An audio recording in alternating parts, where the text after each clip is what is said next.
Sekarang pertanyaannya, kalau ada orang mengaku beriman, di mana kita bisa melihat ciri imannya?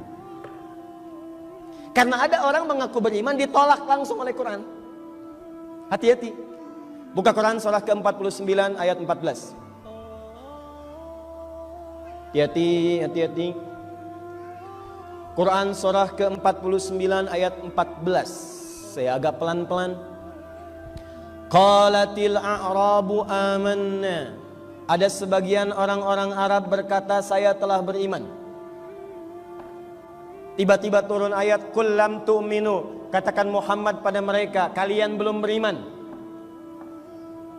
Awas, hati-hati. Tadi saya tanyakan, semua beriman? Beriman Ustaz. Apa tanda keimanan kita di hadapan Allah Subhanahu wa ta'ala? Karena kalau cuma ngaku beriman, zaman dulu pun sudah ada. Orang Arab berkata, kami beriman. Kata ayat, kalian belum beriman. Walakin qulu aslamna. Tapi katakan dulu, kami baru masuk Islam. Walamma yadkhulul imanu fi qulubikum. Cuman sayang, Islamnya, kalimat imannya cuman di lisan. Asyhadu an la ilaha illallah wa asyhadu anna Muhammadar Rasulullah. Beriman pada Allah, beriman. Yakin, yakin. Cuman kalimat imannya cuman di lisan, tidak sampai ke dalam hatinya. Sesuatu yang tidak sampai ke dalam hati, maka tidak ada perintah dari hati untuk mengerjakan nilai-nilai keimanannya. Yang normal itu begini, asyhadu an la ilaha illallah wa asyhadu anna Muhammadar Rasulullah. Begitu diucapkan, kalimatnya sampai ke dalam hati kita.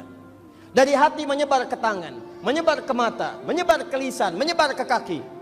Sehingga ketika kemudian diuji oleh Allah, turun perintah, aqimus shalah. Hei, kamu yakin dengan saya? Ya. Beriman kepada saya? Ya. Saya perintahkan kalau kamu beriman kepada saya, tunaikan salat. Maka ketika diperintahkan tunaikan salat, karena iman sudah masuk ke dalam hatinya, maka hatinya merespon, dimasukkan ke tangannya. Tangan siap-siap, cari pakaian yang baik. Mata siap-siap, wajah siap-siap, kaki siap-siap melangkah ke masjid, hamparkan sajadah, kemudian dia salat. Itulah iman. Makanya kalimat iman pertama dalam Quran seringkali disandingkan dengan turunan-turunan nilai Islam itu.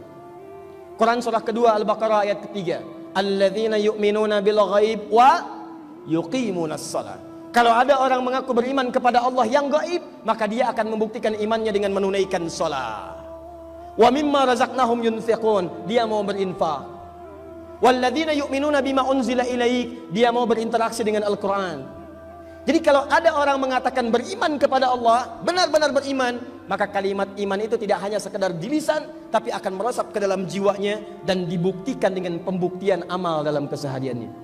Karena kalimat iman tidak pernah disebutkan dalam Al-Quran kecuali bersanding dengan kalimat amal. Iman itu keyakinan. Keyakinan yang baik butuh pembuktian. Makanya kalau ibu yakin dengan seseorang, itu harus ada pembuktiannya. Kata seorang lelaki pada seorang gadis mengatakan, sayang, aku cinta kamu. Masya Allah, jangan tuliskan kalimat cinta di lisanmu.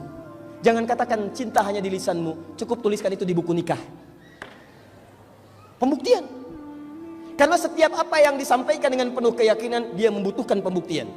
Belum siap, sudah tahan dulu, puasa aja dulu. Jadi jomblo syariat. Jomblo dibagi tiga, jomblo fisabilillah, jomblo syariah, dan jomblo sengketa.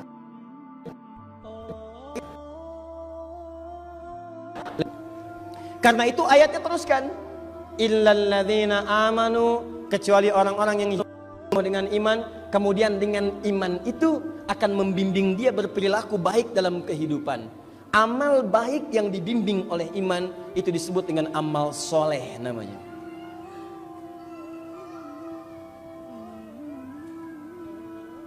Setiap perbuatan, amal itu perbuatan. Minum perbuatan tidak? Makan perbuatan bukan? Bekerja perbuatan bukan?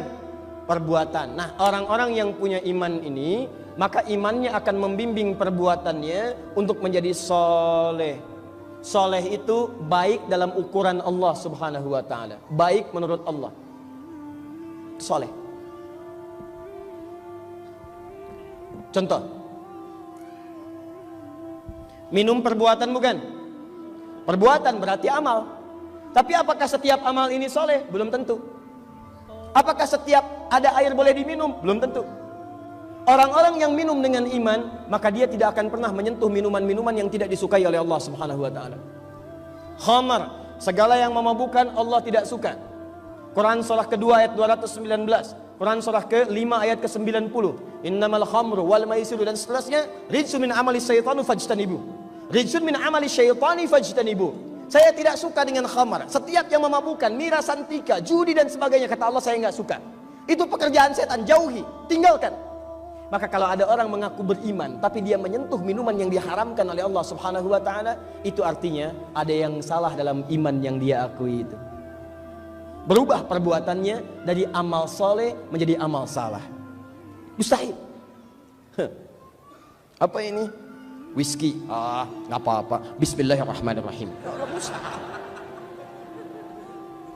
Tidak akan pernah bersanding kalimat baik dengan perbuatan mungkar. Jadi ingat baik-baik teman-teman sekalian, ingat ya, kalau ada di antara kita mengaku beriman, tapi perbuatannya dari ujung kepala sampai ujung kaki tidak menjadi amal soleh, maka ini menunjukkan ada sesuatu yang lemah dalam imannya.